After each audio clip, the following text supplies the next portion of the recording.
Hi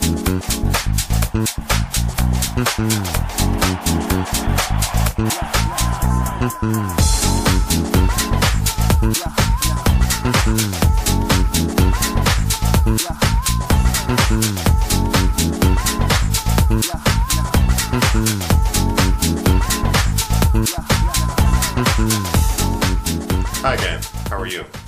I'm pretty good. Had a pretty good week.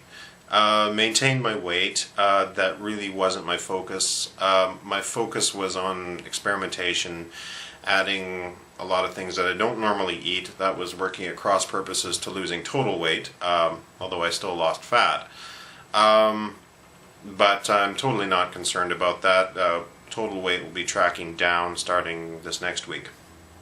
So change number 8 is specifically about food that I eat before and after workout, but it affects, like, it's had an evolution as the change has gone on, and it's actually affected the timing of eating everything that I eat. So I started working out in early March, and at the time I was working out every second day, and on the days when I work, I'd have lunch around 11:30. I was off work at 4. By the time I got home and started strength training, it was like 5 o'clock. So about 5 hours after I'd last eaten anything. And I hadn't experienced anything different until the Thursday before Good Friday. A bunch of guys at work were going out for drinks. That was a workout day for me. So I didn't drink, and I didn't want a full meal. I just had some chicken wings and some paneer tikka, which is Indian cottage cheese, and then I went home and I had, up to that point, the best workout I'd ever had. So that got me to thinking that I should be having some mid-afternoon fuel for my workouts at 5. So I moved sugary fruit like bananas to workout days, and so I had a banana. I have a banana at like 3 o'clock. And I would order paneer tikka from Indian restaurants, split that up into, portion size, portions in Tupperware, and in like a 2-to-1 carb to protein ratio, which is, they say that's optimum for a pre-workout snack. In my own experience, that seems to be pretty true.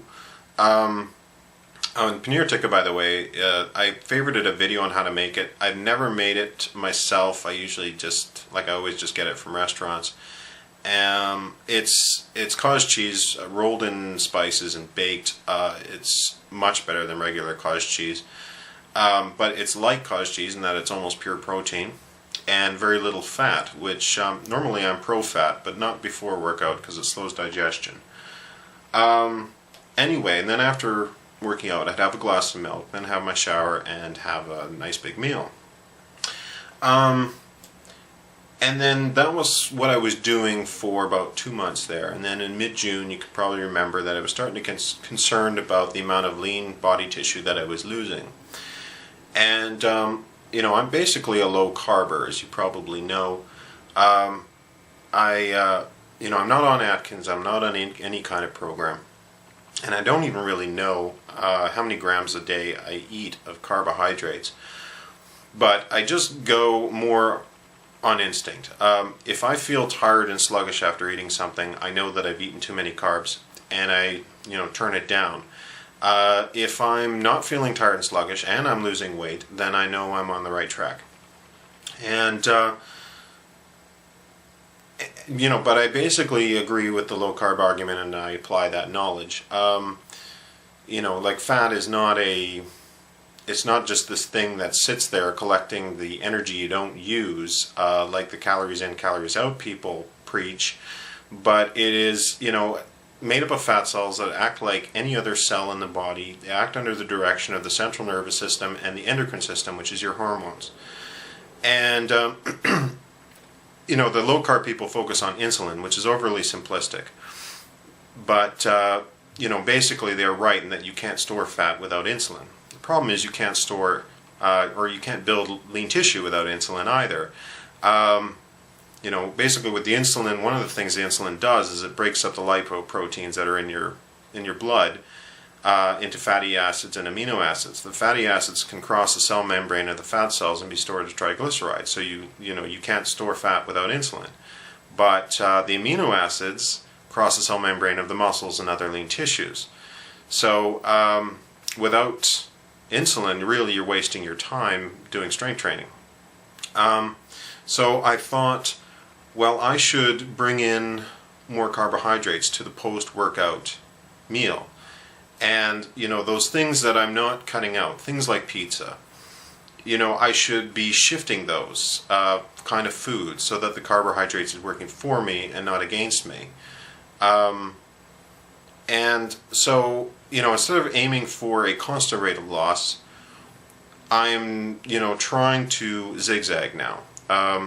Try to gain 0.1, 0.2 of a pound in after strength training, and hopefully that 0.1 of 0.2 is muscle, and losing the rest of the days, and hopefully that's fat. And so it'll take me about a month to figure out, takes a good perspective of time to see how anything you do affects your fat percentage. But that's what I'm trying for now. So anyway, my end statistics, I've changed those a little bit. I'm showing basically that my goal is, lean plus 15% body fat. That is a number that, it's just a number that I know is healthy and is a good number that I would look good at. But I don't know whether, I know that I could achieve it. I don't know whether I want to achieve it yet. I don't, it's just too early right now in the process to, know my final goal at the moment. But it's just something I'm putting there.